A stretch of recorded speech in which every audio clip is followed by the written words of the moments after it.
SPACs have been on a very wild ride over the last 2 years or so. Looking at Grab's specific transaction, it's clearly a bellwether. Once the deal completes, that will be the largest de-SPAC business combination on record, looking to close at something around $35 billion.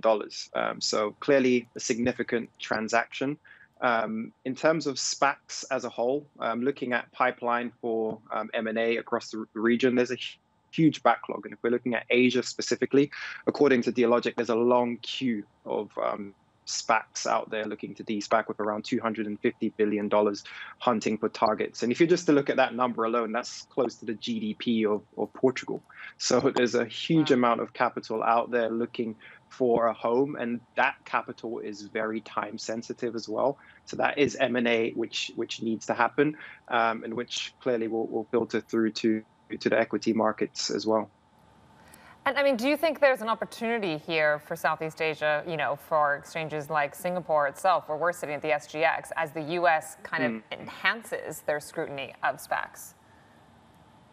There is a huge opportunity in Asia. Asian exchanges have been racing to look at the frameworks, to look at their listing guidelines, and to provide clarity and transparency for SPACs in Southeast Asia. We know the SGX is trying to be at the forefront of that, and there's some very exciting initiatives going on there to look at these names like a Grab. You can also look at other names in the tech space like Gojek and Tokopedia's merger. And I think tech as a whole, if we're to look at Asia, it's $99 billion in volume so far, including Grab. And that's the highest since 2018 year to date. And that's the second highest year to date period on record, despite activity falling. So the number of deals has come down by a third.